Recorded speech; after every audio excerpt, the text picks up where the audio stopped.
ప్రజలను కలవడం కావచ్చు, ఆ తర్వాత వారి సమస్యలను తెలుసుకోవడం కావచ్చు, ఇంకా ప్రతి నియోజకవర్గానికి సంబంధించిన స్థానిక పరిస్థితులు కూడా ఒక అంచనాకు వచ్చేందుకు అవకాశం కలిగింది అక్కడ. ఎస్. గొనుకుంట్ల కోటేశ్వరరావు గారు ఏం చెప్తారంటే, ఎంతో ఇబ్బందులకు గురి చేసింది అధికార వైసీపీ. ఎక్కడికక్కడ అడ్డుకునే ప్రయత్నం చేశారు. మైక్తో మాట్లాడదామంటే మైక్ లాక్కున్నారు. ఈ జీవో 1 తీసుకొచ్చిన తర్వాత అసలు స్టూల్ మీద నించొని మాట్లాడడానికి అవకాశం ఇవ్వలేదు. పోలీసులు వ్యవహరించిన తీరు గురించి కావచ్చు, మీరు ఎక్కడికక్కడ ఎప్పటికప్పుడు చెబుతూనే వస్తున్నారు. అయినప్పటికీ ఎన్ని అడ్డంకులు సృష్టించినా ఇవాళ 3000కు పైగా కిలోమీటర్లతోనే విజయోత్సవ సభ నిర్వహించబోతా ఉన్నారు. ముందుగా ఈ పాదయాత్ర జరిగిన తీరు గురించి చెప్తే రేపటి సభ గురించి కూడా మాట్లాడదాం.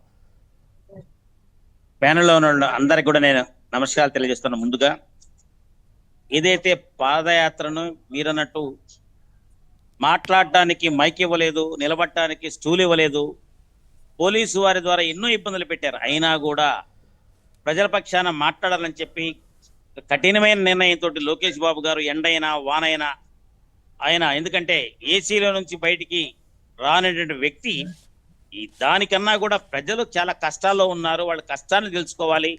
ఈ 4.5 సంవత్సరాలు ప్రజలు ఏ విధంగా ఇబ్బందులు పడ్డారు, ఆ ఇబ్బందుల్ని ఏ విధంగా రేపు అధికారంలోకి వస్తే తీర్చాలి, వాళ్ళ ఇబ్బందుల్ని ఇప్పుడు నేను వాళ్ళలోకి వెళ్ళి యువకులు ఏ విధంగా బాధపడుతున్నారు, మైనారిటీలు ఏ విధంగా బాధపడుతున్నారు, దళితులు ఏ విధంగా బాధపడుతున్నారు, బీసీలు ఏ విధంగా బాధపడుతున్నారు, ఉద్యోగులు ఏ విధంగా బాధపడుతున్నారో, నిరుద్యోగులు ఏ విధంగా బాధపడుతున్నారో, ఆ యొక్క సమస్యలు తెలుసుకోవడానికి పాదయాత్ర మొదలు పెడితే దానిని కక్షగట్టేసి లోకేష్ బాబు గారు పాదయాత్ర కుప్పంలో ప్రారంభించిన దగ్గర నుంచి కూడా మేము కుప్పం, చిత్తూరు జిల్లా దాటరని, అదేవిధంగా అనంతపురం జిల్లా దాటరని చెప్పేసి అనేక రకాలుగా వాళ్ళు పోలీసుల ద్వారా ఇబ్బందులు పెట్టినప్పటికీ కూడా ఒకటే నిర్ణయించుకున్నాడు. మైక్ ఇవ్వపోయినా కూడా ఎన్టీ రామారావు గారు ఇచ్చిన కంఠం నాకుంది కాబట్టి నేను మైకు లేకున్నా కూడా నేను ప్రజలతోటి మాట్లాడగలగనని చెప్పేసి ప్రజా సమస్యలమైన మాట్లాడి వారిని ప్రజలు ఈ రోజున లోకేష్ బాబు గారు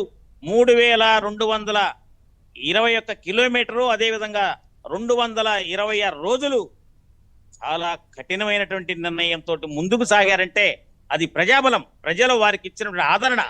ఎక్కడికి వెళ్ళినా కూడా మహిళలైతే మంగళహారతులు ఇస్తూ ప్రతి వాళ్ళు లోకేష్ అన్న అంటూ వారు మాకు ఈ విధంగా మీ ప్రభుత్వం వచ్చిన తర్వాత మా మహిళలకు ఈ విధంగా ఇబ్బందులు ఉన్నాయి చూశారు కదా.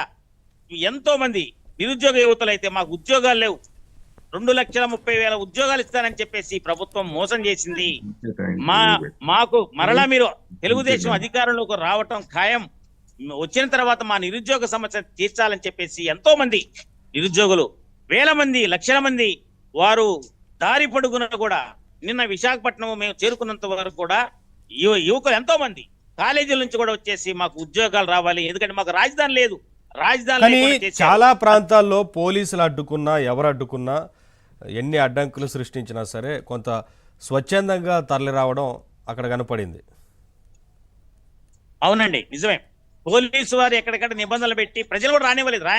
రానినప్పటికీ కూడా పోలీసులు వాళ్ళు నిర్బంధించినా కూడా మేము వెళ్లాల్సిందని చెప్పేసి వచ్చిన గ్రామాలు ఎన్నో నేను కూడా చూశాను. ప్రజలకు కూడా ఏంటంటే ఏంది ఈ విధంగా చేస్తున్నారు అంటే మా సమస్యలను మేము చెప్పుకోవడానికి వీలు లేదా, కేసులు పెడతామని కేసులు పెట్టారు. లోకేష్ బాబు గారు కూడా కేసులు పెట్టారు, 307 పెట్టారు. చూడండి ఏ విధమైన దుర్మార్గము. ఆ పోలీస్ ఆఫీసర్లు కూడా ఒక్కసారి ఆలోచించాలని చెప్పి నేను పోలీసు వారిని కూడా కోరాం కూడా. అదేవిధంగా ఇవ్వడంలో పనిచేసే వాలంటీర్లని దాదాపుగా 50 రోజులు రాజమండ్రి జైల్లో పెట్టారు. అయినప్పటికీ కూడా వాలంటీర్లంతా కూడా ధైర్యంగా మేము ప్రజల కోసం లోకేష్ బాబు గారు పాదయాత్ర చేస్తుంటే వారికి వాలంటీర్గా ఉంటే మా మీద కేసులు పెట్టారు. అయినప్పటికీ కూడా మేము భయపడమని చెప్పేసి తిరిగి వాళ్ళు కూడా పాదయాత్రలో పాల్గొని నిన్న జరిగినటువంటి రేపు జరగబోయే సభలో కూడా బ్రహ్మాండంగా జరగబోతుంది. దాదాపుగా 6 లక్షల మందికి పైగా రాబోతున్నారు ప్రజలు స్వచ్ఛందంగా. ఈ యొక్క బహిరంగ సభ కూడా రానియకుండా ఉండాలని చెప్పి ఆర్టీసీ బస్సులు ఇవ్వలేదు. అదేవిధంగా ఆంధ్ర యూనివర్సిటీలో పెట్టాలని చెప్పేసి మేము భూమి కోసం, ఆ స్థలం కోసమే అడిగితే ముందు ఇస్తామని చెప్పి 2 రోజుల తర్వాత ముఖ్యమంత్రి గారు ఇవ్వద్దని చెప్పారని చెప్పి